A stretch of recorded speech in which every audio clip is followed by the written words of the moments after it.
Hey everyone, welcome to another bonus episode of the Tension Podcast. We're a show that acknowledges most of life and faith is lived in the tension between the two extremes. Each week we take a look at what many of us were taught growing up in evangelical churches. We weigh it against what our current culture is saying, and we try to find what Jesus has for us in the tension between the two. If we haven't met, my name is Jonathan Crone, and we're joined as always by our co-host, Mr. Eric Williams. Eric, go ahead and say hey to the people. What's up, people? Hey, typically I have like some sort of, funny or irreverent thing to say in the beginning, but I'm not going to do that today. I just want to give an update. Jonathan, first of all, how are you doing, man? I know our last episode was you shared a lot of things, and I'm sure people are interested now that they're hearing from us again. So I want to just kind of go on the record and see what's been going on. How you doing? How are things, man? That's the first question in the mailbag from me. Yeah, I'm good. We took a week at Thanksgiving and went to the beach where I did barely anything. And then I've been I hate the word intentional. I've been very intentional about not overcrowding what I'm doing in terms of like, I'm not going to rush to do something. I'm not going to, I could fit this in the schedule, but I'm not. So that's been good. I'm actually, I was able to come off the anxiety medication, which was great. So I was able to get reset, let my body rest and relax. And the past few weeks have been really good in terms of the anxiety stuff. So doctors, medicine, Jesus, all of it works together, and you figure out the plan that works for you. So it took some time to get there, but I'm in a better place, and I have more empathy for people who are dealing with anxiety now because I have gone through it. I am going through it, and so you don't know how things feel until you feel them yourself, and so I now understand it on a different level. And I do want to say thanks to everybody who reached out and asked me about it. And I do want to say thank you as well to the people who shared their stories of anxiety and how that's playing out for them with me, because as someone who shared my piece of it, I know how anxiety riddled sharing about your anxiety can be. So for those of you who sent that, I really appreciate it. So yeah, and I don't want to put you on the spot. Well, I'm going to put you on You're the going to put spot me on whether the I want spot. you or not. Is it? I know. Again, this is one thing where it's like experiencing something doesn't make you an expert in it. I get it. I know you're not a doctor. I know you're not a therapist. But like, if you could talk maybe outside of the medical side of things and talk through like what are some of the guardrails you put up in your own life in order to help, because I think there are probably plenty of people out there that are experiencing anxiety or panic attacks or anything like that, and they don't even know they are. You know what I mean? It's similar to what you were in that spot where you're like, I have no idea that this is what this is. Oh my gosh, this is what it actually is. It's not just a problem and I'm sad or I'm worried and I need some male authoritarian figure to say, get over it, suck it up, Jonathan, or whatever. Like, are there things Thanks, that Pastor you've Mark. done? What was that? I said, thanks, Pastor Mark. Yeah, right, exactly. Like, you be me a real man, eat some bacon and go shoot a gun and you'll feel better. Pow, pow, pow. But like, that's terrible. But like, is there, you talked a little bit about going slower. Is there anything that you're like, hey, I recognize now that this is a sign that I need to take some action? And maybe what are a couple of those actions that have really started to work for you? So I don't know if this doesn't answer your question right away, but what I realized that I didn't know going into this is that the body can't tell the difference between the good stress and the bad stress. Yeah. So you could have your schedule and your life filled with things that are great and things that are the stuff you're supposed to be doing and the things that have good outcomes, and even things that you're excited about, but your body can't tell the difference in you rushing to get to that and you rushing to put a fire out of something bad that's happened. So I think a light bulb moment for me was realizing that even the good things can put your body into fight or flight. And that's where the anxiety is held and where you feel it more. So I've had to be aware of that and say, just because I have an hour here to fit this thing in, I'm going to be running from point A to point B. And so that's not going to be healthy for me. So I need to go a little bit slower and not fill the schedule out completely just because there's a gap there. Yeah.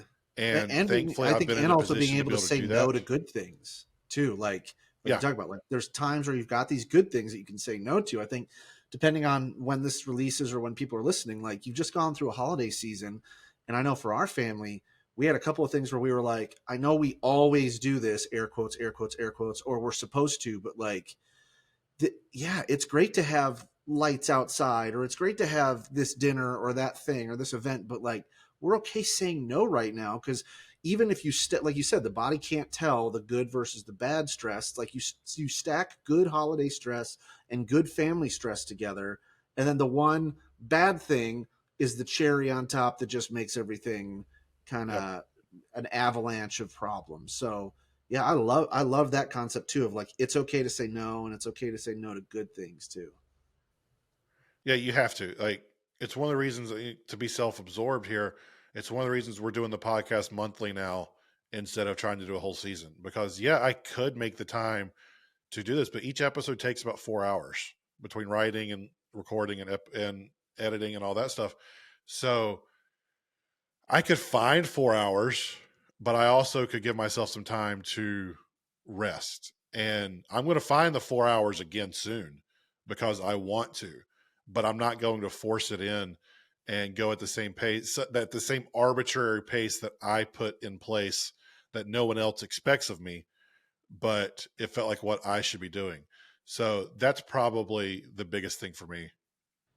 Well, I appreciate you sharing. I'm sure everybody else who's listening who cares about the podcast and you and your life, that's great. And so I would also say, like, for everybody listening, keep sending in stories, keep sending in questions, because I think what you're hearing, what you've heard from me, what you've heard from Jonathan too, is like this is a very Christian issue too, because I know that it's hard to talk about anxiety. It's hard to talk about slowing down pace in our American evangelical masculine situation here, because any The more you idea, do, the more Jesus loves you. yeah, exactly. And so, like, and Jesus blesses, Jesus helps those who help themselves type of deal. And right, so it's like when you pull yourself up by the bootstraps, that's when Jesus starts blessing you. And it's like, man, I think theologically we would all go, yeah, no, that's crazy, but like culturally, that's what makes it tough for us to talk about mental health and things like that. So we want this to be a safe place for you guys also to share, and to feel like it's not weird, and it's not anti-biblical to know that you need to rest, and know that you need to slow down, and know that you need to get help when you need to get help, and get medication and get therapy when you need to do those things. So And hey, if you have no clue what we're talking about, go back and listen to last month's episode there you go. because that will give you the full context. I realized halfway through that we may have some new people who don't know what's going on, but last month I shared about some anxieties. So go listen to that episode. It's the one that came out before this one if you want to know more about that. But today, for the rest of our time, we did a Q&A released back in October of 2023, and it was all about the culture war and things going on around that. And we got some really great questions that we didn't get a chance to answer in that episode. So today we're going to hit some of those. Some of them are culture war related, some of them are Christian life related, some of them are church related. So we're going to hit as many of these as we can while trying to stay in that 50 to 55-minute range of an episode so that we don't take too much of your time. Our first question, Eric, Yes. comes all the way across the pond to the other side of Well, the world. the other pond. Our Yeah, I don't think friend, that's a our YouTube pond. friend. Yeah. Am I It's asking the multiple question ponds here, or put together. you want me to read the question like we did before? Yeah, sure, you can do that. Yeah. Here we go. All right. So from Yuhan from Australia, I wanted to ask you all about apologetics in this Can current you answer? context. Can you ask this in a Australian accent? No, well, I could, but I don't want to be offensive. And I, or no, I'm not going to do that. Anyway, sorry, Yuhan. I apologize. I'm going to give this in my best Midwestern American accent here. I want to ask you all about apologetics in this current context. Back when I was helping lead a youth group in the mid to late 2000s, I was introduced to the idea of apologetics as contending for the faith. Over that time, I would be introduced to theologians well known for their work in apologetics. Most prominent for me was Dr. James White, and I ate it all up. These days, however, it feels like what may have began as contending for the faith has devolved into another platform for evangelical debate bros. I love that term. I recognize the importance of being able to answer questions and defending my faith. However, what is that tension between not defending it and being overly combative for the sake of arguments, especially in today's culture war context? And Jonathan's going to Okay, give us the so full and final answer here. right, the authoritative answer that you should all go That's right. with no He's nuance you and no can't if you're watching on open-endedness. YouTube, he's carrying 2 stone tablets with the answers right now. What most of you don't know about me is that when I was in seminary, I was debating between a couple different degrees, and I ended up getting it in student ministry. But one of the ones I was thinking about getting a degree in was global apologetics. And what global apologetics was it took a look at the world's leading 12 religions and taught you how to defend Christianity against the teaching of those religions and why Christianity was the true religion and those were all wrong. 22-year-old Jonathan was really into that type of thing. 37-year-old Jonathan, not so much. That's not to say I don't think apologetics has a place, because I think apologetics do have their place. And there have been many people who have come to faith in Jesus through reasoning and through explanation. But I think Johan's onto something with the evangelical debate bros of today's culture. I think some take it too far and they want to be right in defending things instead of loving people the way that Jesus told us to love them and living the way Jesus told us to. So the short answer I would say is that knowing the answers to some of the big questions in Christianity, that's a good thing. But if we're talking about the tension between not defending Christianity versus like being overly combative, I'm going to lean towards loving others like Jesus more than trying to win debates, because ultimately at the end of the day, it's Christ's love for us that compels us more than anything. So find the answers, be able to answer the questions. But if you get into any type of apologetic debate, you've got to lead with grace and love as opposed to beating people over the head with your intellect. Yeah, I think that's great. I think when I think through this question too, because I totally agree. Like 20-year-old reformed Eric loved um, that sort of thing and loved seeing the debates and between I remember it was Bill Nye and what's his face from Ken Ham. You're just like, that was terrible. But that was the best we could throw out there was Ken Ham. Thank you. Like ask somebody with like legitimate apologetics chops, right? But I think what I've seen is, if you think about the definition of faith, there's the traditional definition of faith from a standpoint of like having faith. I'll just call it like the lowercase f faith. Just like it implies this like certainty despite evidence or proof. So there's an inherent portion to faith that says, I don't have total proof. I don't have total evidence on what it is. It's the belief in the things unseen, right? And then we've shifted, especially when I think through when it's become politicized, into the capital F faith, which is that like belief in doctrines and having and like ascribing to a faith practice, capital F. So I think we've switched from apologetics being like, how can you strengthen that belief in the things that you believe in despite evidence or despite not having full truth. And that's shifted into, how can I just prove to people that I'm right, or how can I prove to people that I'm smarter? And one of my favorite follows on Instagram and Threads, Benjamin Cremer. I don't know if I'm saying his name right, but it's BRCREMER on the Instagram side. And man, the last couple he's had right before Christmas have been really good about like talking about it's quite the fragile God who needs political power to preserve and reinforce their will, or God doesn't need your protection or defense. All these concepts of like, I think what did Yuhan said, contending for the faith. I've heard it as like defending the faith, right? You have to defend your faith, and it's like God doesn't need your defense. How incredibly egotistical and narcissistic do I have to be to think that I am the one? I'm the one that's going to be. Oh, you know what? I'm going to be able to say the right thing. That's going to defend God. God is like quivering in the corner behind me, going, "Oh, I sure do hope that Eric knows how to explain the 6 and 7 day creation. Oh my gosh, I hope he knows the true definition of Leviathan." Like, stop it. It's just not happening. God's not quivering in the corner. In fact, I even think it's a fellow Theo bro, friend of the show, Matt Chandler. He's talked about, he's like, there's not some like council of God and the angels up in heaven going, "Oh man, ooh, Jonathan just got asked a tough one. Boy, I hope he gets this right. Otherwise, man, that's like, 10 points off of Gryffindor and 10 points to Slytherin," or whatever. He didn't say that, but I'm just throwing that in.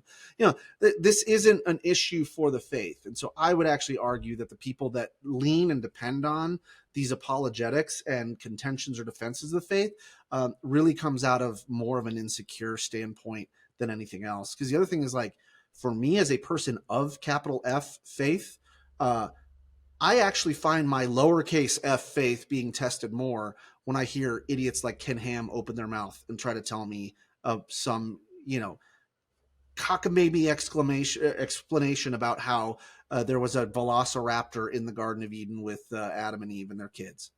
It's like, no, that can't be. You know what I mean? So, anyway, The last rant thing I'll over. say on it, sometimes having faith requires faith. And that means you're not going to have every answer. That doesn't mean that you don't seek the answers. That doesn't mean that we check our intellect at the door. But at some point, there's going to be things that we can't explain.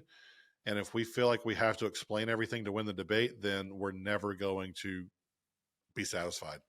And I think And if you look at our faith as a relationship, like for those of you that have parents, that's the best explanation I need for apologetics. There are certain things that happen for my kids because my kids intellectually cannot understand everything that's going on in the world and everything that I know. Not that I'm omnipotent, but I try to let them know that I am. But it's like, if I'm representing the all powerful in their life, there are plenty of times where it's like I could not explain enough the intricacy of what's happening here, and I need to have them just trust me in some cases. And the more that they, if you've ever heard kids like try to explain what's going on in the world of adults, and you're like, that's not it, right? It's not it at all. But like, there have to be some times where it's just like, you just at this point cannot comprehend this. And you can continue to make up your stories, and you can continue to make up all of your mythology around what it could be. But like, there are just things that we can't understand as well. And I think that's one of the true tests of faith is like, can you actually believe? That was a big hang up for my dad early on, was like the creation story, creation versus evolution. It's like, can you still have faith in the essential portions of our faith and still go like, well, 6 day literal creation, or was that, narrative? Was that 6 periods of time? Like, are you okay with not being certain about things and still having lowercase f faith? All awesome. right, next question. Next question. All right, this is from unnamed source here. I think y'all did a great job covering all sides, but how do you handle those who have differing beliefs about social issues but still claim to be Christian? Example, gay marriage in church, etc. Okay. I appreciate this question, but I don't love the way it was framed by saying, how do we handle those who have differing beliefs? And I also don't like the part where it says claim to be a Christian piece, because it implies they might not actually be a follower of Jesus if they believe in those things. So I'm going to change the question up a little bit and say, how do we interact with those who have differing beliefs about social issues while still professing to be a Christian? I think that's a more fair way to say that question. And to answer it, I go back to a cliched, simple phrase that most of us have probably heard. And it says, in the essentials, unity, in the non essentials, liberty, in all things, charity. And with that as the basis, we then have to look at essentials. And the hardest part about this is defining what the essentials are. And for the sake of this question specifically, I'm going to approach it from a Christian living perspective. If this were a church leadership podcast and we were talking to pastors and those things, my answer might be slightly different in the way that I approach this. But if we're talking just normal Christian people and how we live in this, I think that's what they were talking about, and that's the way I'm going to go. So with that context, the only essential is defining what a Christian is and how someone becomes a Christian. And if you're in line with most of historical Christian orthodoxy, you believe that salvation comes by grace through faith, not by works or anything we can do ourselves, then the only essential here is unity in that principle, is unity in the idea that we become a Christian and a Christ follower by grace through faith. Okay. From there, in the non-essentials, I believe in charitable liberty. And liberty does not mean I agree with the person. It does not mean I agree with their assessment. It does not mean I endorse their position or believe they are right. It simply means they're free to believe what they believe to be true. And I say charitable liberty because if we can agree on the work of Jesus through his death and resurrection, then I can extend this benevolent goodwill towards you, or a love of humanity towards you, which is the definition of that, and your freedom to believe differently than I do. That's the way I'm going to approach and quote unquote handle someone who may have different beliefs there. And I know some people are listening to this and they've got a pushback saying that I'd be encouraging someone to quote live in sin or continue to promote a sinful lifestyle. And I think that that's a fair critique, but I'd also go back to in all things charity. I'm not going to end a relationship because we disagree on non-essential theological issues. I'm going to continue loving that person the way Jesus loves them because I was told to do that by Jesus himself. We might have disagreements and we might have arguments over these things. And inside of a loving relationship, those things are going to happen. This idea that we have to fully agree with someone to be friends with them or to be in a relationship with them, that's asinine. I'm not going to end a relationship over what I believe to be a tertiary, non-essential theological issue. We have room to disagree. We can follow Jesus while disagreeing on these third level, fourth level, non-salvation issues. And we can do that with love in our hearts for each other, even if we disagree. So that's my even keeled answer. What you're going to get now is Eric likely going on a rant, and I'm just going to sit back and listen. I want to answer the question, but I want to go to the heart of the question. Like, why are we asking this question? Because it's a legit question. Whoever asked this, I don't know who you are. Jonathan just put the question on here. I don't know where this came from, so I don't know who you are. So this is not personal when I say this. And if you're thinking that you have these same questions, this is not personal for you. But I would ask you to get personal on it and say, why are you asking this question? Why is having a church down the street that not only recognizes a gay marriage but also performs them? Why is that in any way a problem for you? And I think if we're being honest, one of the reasons could be one is, I mean, like, obviously you could throw it out there, that there are people out there that are just closeted bigots and hateful people and still claim to be Christian. So I would throw that into the question. It's like, how can people still be hateful against other people and claim to be Christian? That's number one. But we're not gonna go there. So there are obviously those people. And it's like, well, no, I'm not hateful. There's nothing loving about allowing someone to continue in their sin. It's like, yeah, but the way you're acting is very hateful and non-loving. So let's just say that. Anyway, but the reason why most people are asking this question, I believe, because it's the reason I asked this question, and it's work that I'm still doing in my own mind. It's because if I acknowledge that the person over there that's doing the thing that I don't think is right, or I personally have restricted myself from in the name of being a Christian, if I allow them to continue on to also be a Christian, even though I don't agree with them, or I don't agree with that theological area, somehow that undercuts my stance as a Christian. That might make me wrong. Similar to the last question, it might actually make me wrong. So, for instance, this is not at all on the same level as theology, but Jonathan, you and I come from very different areas of the country. For instance, if I said, Jonathan, when we're done here, it's going to be about lunchtime for me. I'm going to go out and I'm going to barbecue some burgers, or I'm going to throw some burgers on the barbecue. Barbecue is a type of food. It is not a verb. Oh, okay, all right. But like, do you see? I can still go out and do that. And you in your mindset, you could go, yeah, okay, great. Like, I don't personally believe that. For me, I'm never going to use You're the word wrong. barbecue. Barbecue is a type of food. It is not a verb.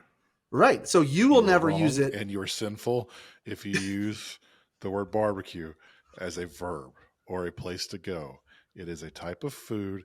It is a special type of meat, slowly cooked over flames and smoke. It is not a verb. I will continue to say this over and over, but you may go ahead. If you try to use it as a verb again, I will interrupt you yet again. So there are certain things like that where there are differences for us. There are differences in the way we say things or we do things, whatever. My usage of the word barbecue as anything other than what Jonathan defined it as does not negate his ability to continue to use the word barbecue as a type of food. But it So, makes you wrong. but it makes you wrong. It makes you mad. It makes you It's like, and then you see how that elevates to the point of like, um, Eric should no longer be able to eat food because he does not use the terminology in the right way. It's like, of course, that is a silly, overblown way of bringing it out, but it's like, how weak do you have to be in your own faith to be like, that church that I'm not a part of, those Christians that I do not consider myself in fellowship with, where I put myself under their spiritual authority, they do something different. Oh no, right? Like, how do I handle them? What do you mean? Like, you got to, like, just like Jonathan said, are we trying to like quash them down? Do we say no, they're not Christians? Do we say whatever? You can say, hey, this isn't how I do it. Think about if you live in And the United hey, States, Eric, let or me interrupt real quick. Let me interrupt real yeah, quick because I think I'm not picking on the person who sent this in. I don't even remember who that was.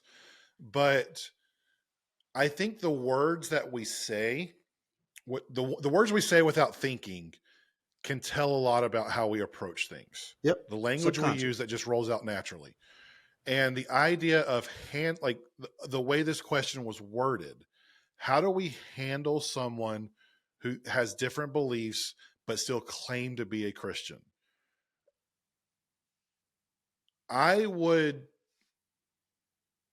I understand the heart behind the issue, behind the question, but I would encourage whoever it is that sent that to think about why that language of handling came right? naturally. Yep. Another way to take it off of Also claim to be, like, yeah, handling and claim to be. the let's take it off the gay marriage thing. Let's go to politics because that's what a lot of this season was that inspired this question. Um, how do I handle those who have differing political beliefs but still claim to be a Christian? I look back at the disciples of Jesus. You had Simon the Zealot who wanted to overthrow the government. And you had Matthew the tax collector who worked for the government and profited off of their systems. I don't think they were trying to figure out how to handle each other or questioning if one claimed to be a follower of Jesus. they were able to put some of these other ideas to the side in order to follow Jesus together, because their unity was in Jesus. Their unity was not in a non-essential way that the gospel plays out, or a Yeah. non-essential theological position. Um, your doggy just scared the crap out of me. I'm leaving this in here because if you're watching on YouTube, I physically jumped when the dog barked. Um, anyway, um, I think we need to, if we can, we as in Christians as a whole, can put our focus on being unified in Jesus more so than trying to parse out the things that make our beliefs different, then I think we could do a lot of good within our culture. And I think that's why Jesus prayed for unity within the church more than he prayed for anything else, because he knew these secondary, tertiary, whatever the fourth level version of this is called in the smart terms, whatever those are, he knew those would come in and would separate us. And so he wanted us to be united in him. And I think that's where our focus needs to be more so than handling people who have different beliefs but still claim to be a Christian. Yeah, think about how even like rivalries in there, between John and all the other disciples, but John and specifically Peter, that it's obvious that there was some sense of disagreement there and some sense of like what I hope is friendly rivalry within the two of them. How come it's like, oh yeah, obviously John was faster than Peter. Oh, obviously this happened. Oh, obviously, he's recording all these things. I think about this situation like I would think about at one of the churches I worked with. There were one of the elders and one of our like community care pastors. We were in Toledo, Ohio, and that is a battleground state or battleground city for the Ohio State Michigan rivalry, and it has been for years. And so one of the guys was a diehard Michigan fan, one of the guys was a diehard Ohio State fan, and they would rib each other every single day in the fall and even extending beyond that into non-football season. But they still got along and they were like best of friends, and they would like support each other. But man, from the outside it was like, oh my gosh, they do not agree on this.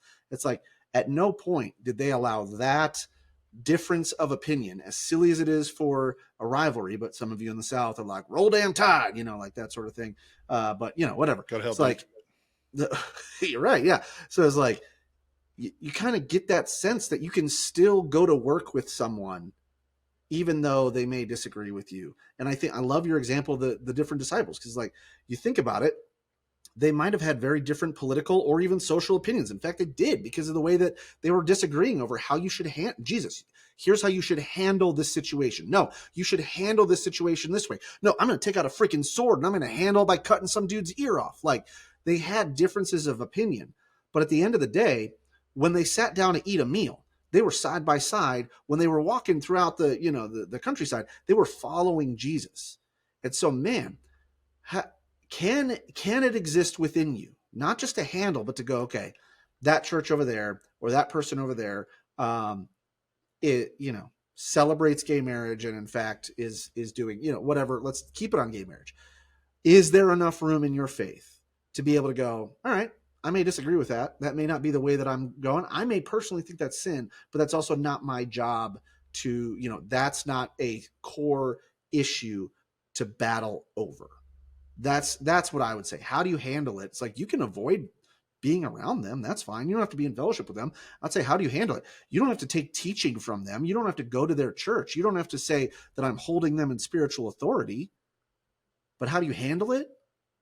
In a loving way and going, well, I don't really understand it, but if you are one who claims to be a Christian, I don't understand it, but man, I'm going to find a way to love you through the process. I'm a Tar Heel born and a Tar Heel bred, and when I die, I'll be a Tar Heel dead.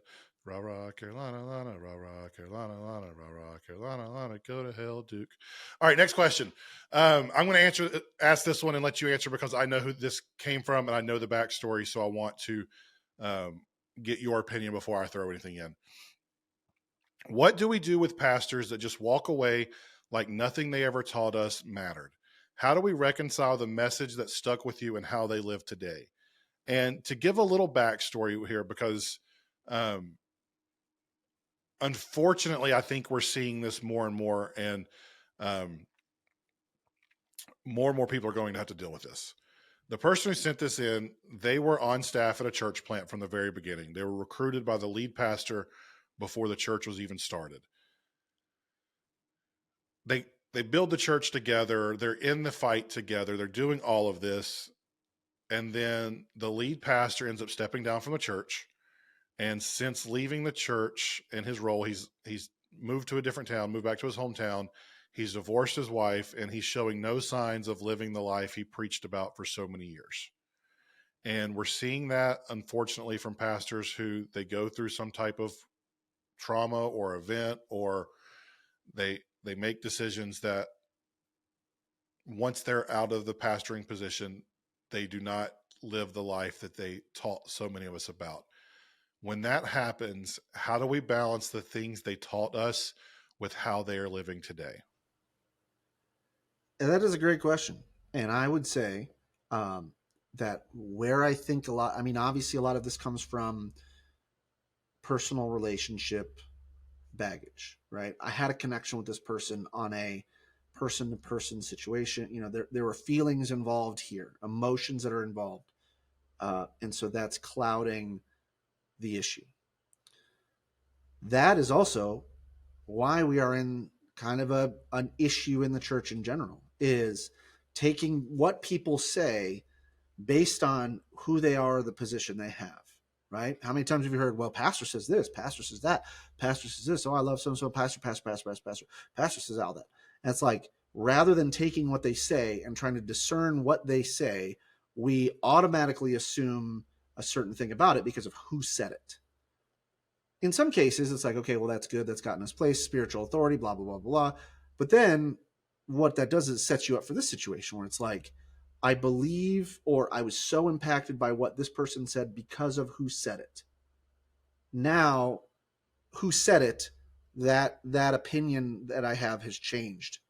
What do I do with the information that was given?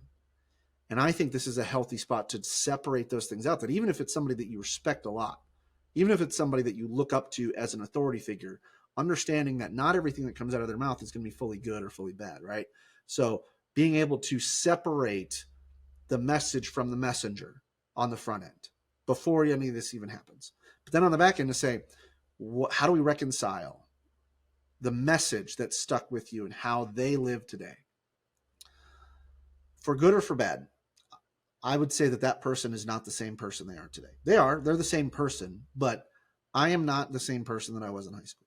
I am not the same person that I was in my 20s. And I would venture to say that if 40-year-old Eric went back and hung out with high school Eric, I don't know that we would be friends, right? I don't know that first of all, I don't know that I want to hang around with high school Eric. I don't know that high school Eric would think that I'm anything cool to hang out with. So people change and evolve or devolve depending on whatever situation that they're in. But that shouldn't change the core of what it is that they have said or taught. So in my situation, we've talked about this before. I've worked for pastors and leaders, one in particular that I've shared before that had some pretty bad things accused and verified about him, and then went on to plant a church where now it's basically a MAGA talking point, those sorts of things. It's like, how do I rectify the deep fellowship that we had together, and like the closeness that we had, and the teaching that I got from him, and the stuff that I learned, that I grow, that I'm using today? The answer is because that was a different one. I can separate out and go, what he said from an objective standpoint was positive, even if it later on he turned out to be whatever. And two, it's like, I know that the person that I see today is not the same person that I was interacting with in my 20s. So I honor that for that phase in the same way as I would with my kids. Man, I love, when you look at pictures of your kids as babies, like, oh, the baby, look at, oh, that was so great. Would you want to go back? No. No. Are they the same? Can you have the same relationship with your kids like my kids now is like middle schoolish age as I did when they were early elementary. No, the dad jokes don't work as much anymore. You know what I mean? Like the relationship evolves and changes, and you may have a favorite stage, but understanding that people grow and change for positive and for negative, and still separating out. Like, does that disregard all of the memories that I have with my kids growing up in a different phase? Of course not. You have to understand you have a different relationship now, and maybe that relationship is no relationship because of the choices that they've made or the growth that you've had. I think it's also okay. It's okay. It's natural and it's needed to mourn the loss of the relationship as well. Like I don't think we give ourselves enough space to mourn the loss of friendships or to mourn the loss of spiritual leaders who maybe they've gone this route the way he did, or maybe they just aren't in our lives anymore. It's okay, and it's normal to mourn the loss of those relationships and to wish that they were still the way they were, because those were good times. That was a great relationship that you had back then. They were beneficial to you. They helped you understand things, and it's normal to mourn that. And even years later after it happens, it's okay you're going to have tinges of hurt. Like, I sprained my knee when I was 14 years old, and every time a cold front comes through, I still feel it in my knee. There's going to be that for the rest of my life. That pain is going to be there. And that doesn't mean I haven't done the work to strengthen my knee since then. It's just sometimes we have scars and sometimes we have pains that we're always reminded of. So I think it's okay to feel whatever you need to feel in those. But if what was taught lines up with what the Bible says and it helped you understand your relationship with Jesus, hold on to the message despite the messenger, which is hard to do. But yeah. All right. And Next but that's question. another It's question. kind Hold of on, that's another last thing on that. The holding the mess is like, if you heard that same message from somebody else, would it still ring true? You know, yeah, that's good. that is how much is your relationship with that person affecting what they say? Not that either one is right or wrong, but just understanding the difference between how true is the message on its own versus how, how does your relationship affect the person or affect the truth. We've got a couple questions left. I don't know how many we're going to be able to get to, but we're going to try to get to two. They're kind of heavy, so Part one, we part might. two, part one, part two. Keep This going. is Part part one, two. part two, This is part part two. two, part three, part two, part three. All right, here we go. All right. How do we These change? are How both do we church handle related. changes in church leader? You might just after that, just part one, part two, and then just like bam, '90s kids done. Here we go. Question number four, whatever. Next question. How do we handle changes in church leadership that change the DNA of the church?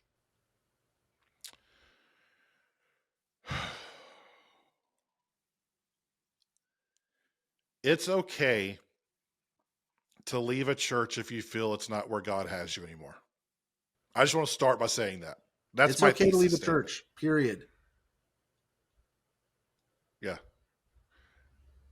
I think there are good reasons to leave a church. There are bad reasons to leave a church. A good reason to leave a church is if you feel like it's not where God has you anymore, because change is going to happen. Sometimes it's good, sometimes it's bad.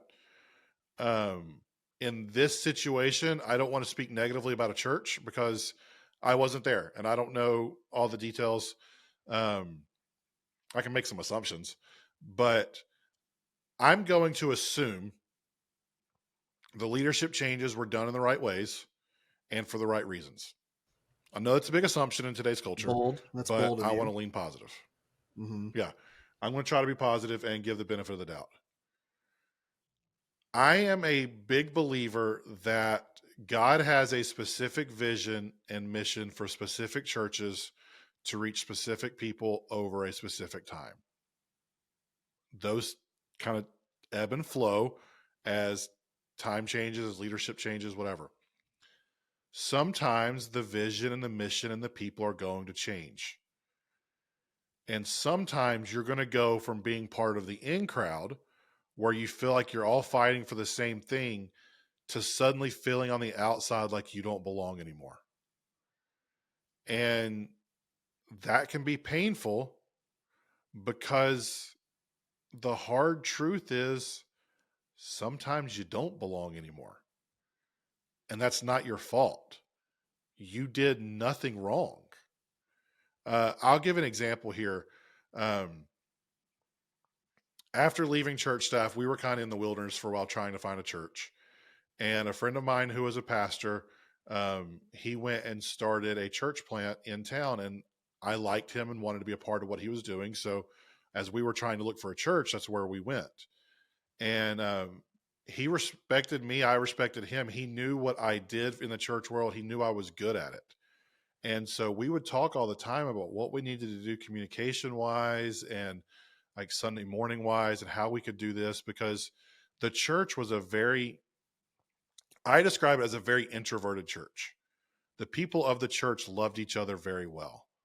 But for new people coming in, it could be a tough entry point, because there weren't a lot of like super outgoing extroverted people to welcome you in. And we've been working through all this stuff to do. And I remember sitting, I may have shared this story before. If I have, I'm sorry. Um, I remember sitting there on a Sunday morning. It was, I think, Mother's Day. We had two baptisms that morning. One was a 10-year-old kid, one was a woman in her 40s. And they both shared these stories about how when they came to this church, they felt the presence of Jesus and they got connected, and how it's been so great for them.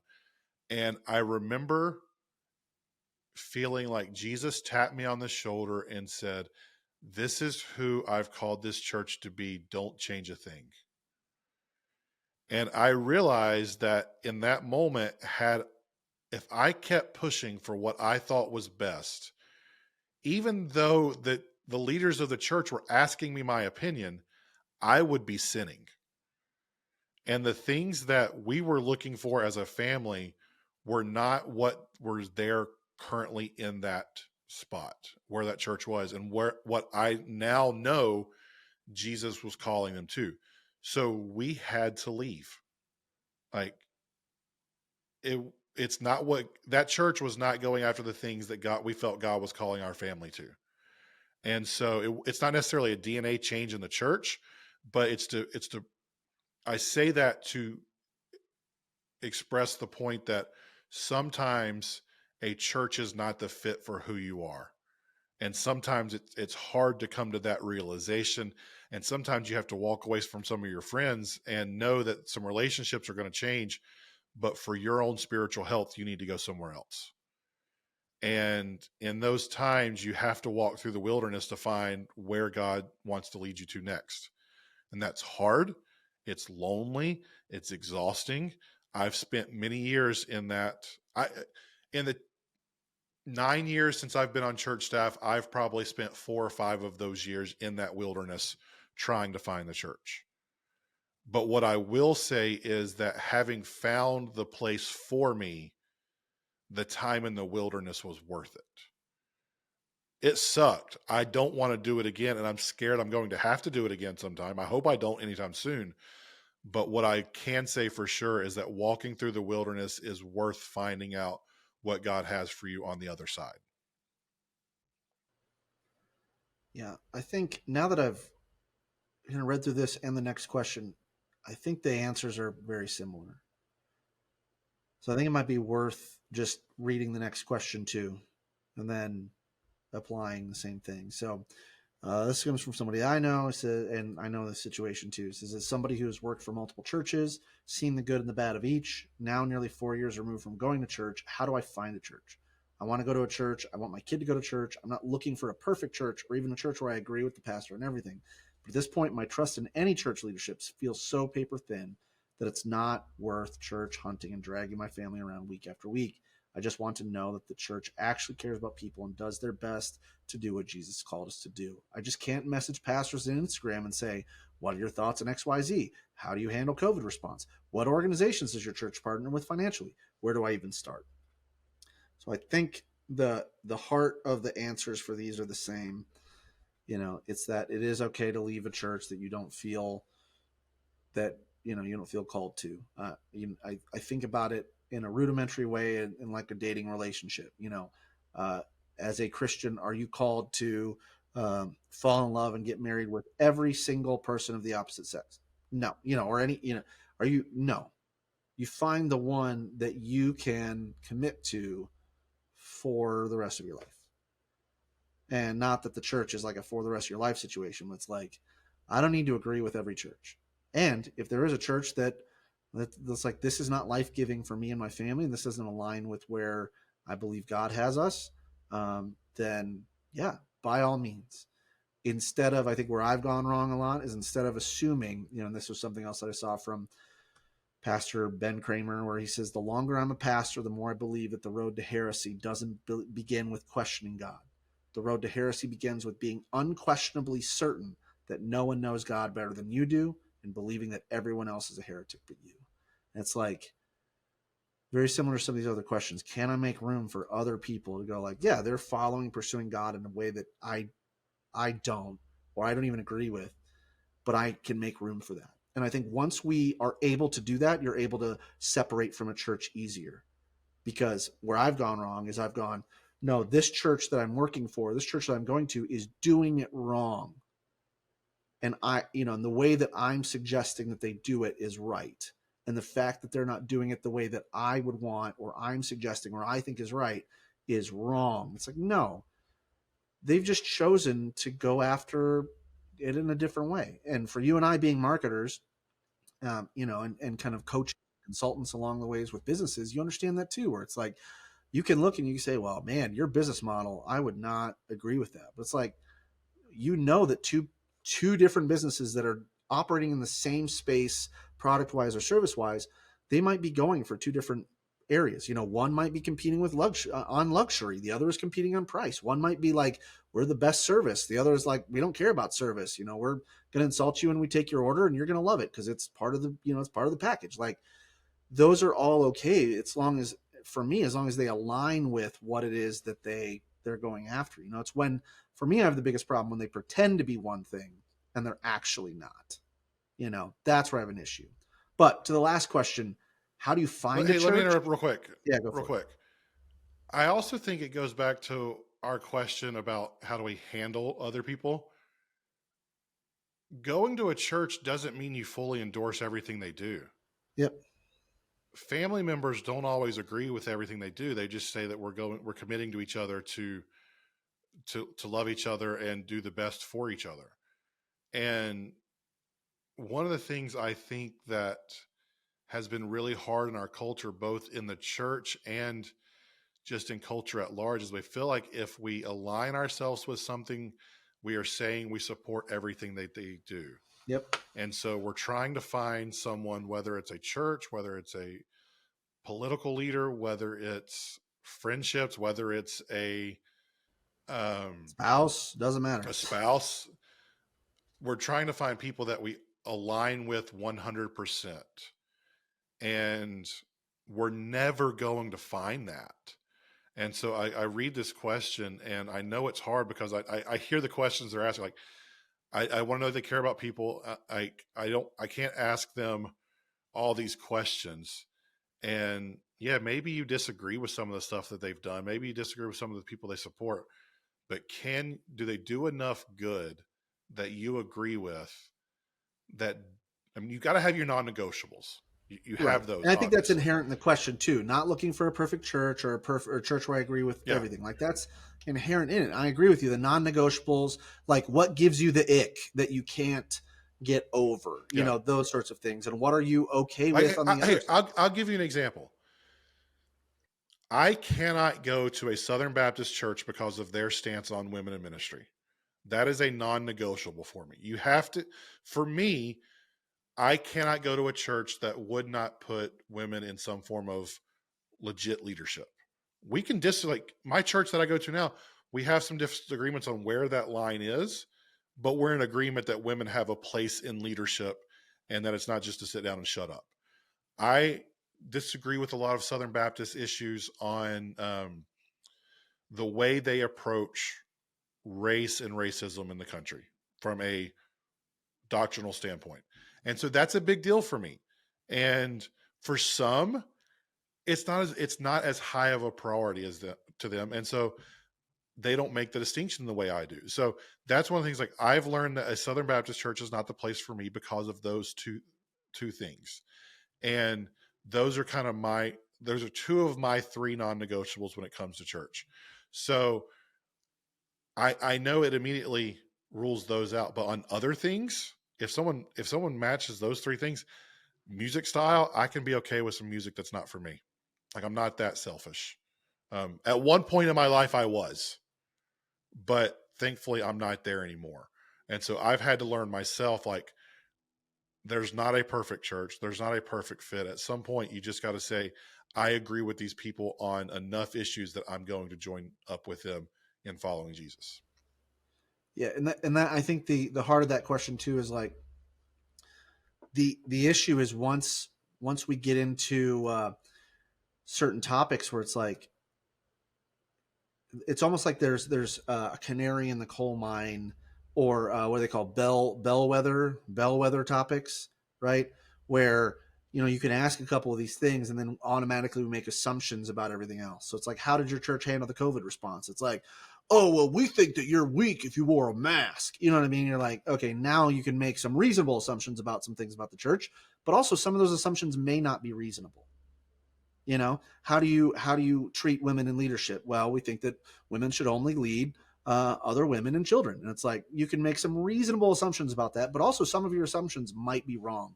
So I think the commenter here is asking a question. I think you've answered your own question, is have a list of things that are non-negotiable for you. And I don't think there is a problem to message pastors on Instagram or to message their church and ask them those things. Now, what they're probably going to tell From you, all the pastors I know, the good ones would appreciate it because they love having those conversations. And I know that, like, being a former church marketer, church communicator, the response you're going to get is like, we'd love to set you up with a coffee with one of our pastors. Like, okay, so you just got to know that that's going to be it. Not many churches are going to give you a clear yes or no response on the questions that you are interested in answering via text, because they don't want that text answer taken out of context and blasted everywhere. But like, if the idea of being a part of a church matters so much to you that, like you're saying, then it would be, come up with that list, get with your family, with your wife, with your kids, and figure out what is that list of non-negotiables that, are reasonable for you to expect.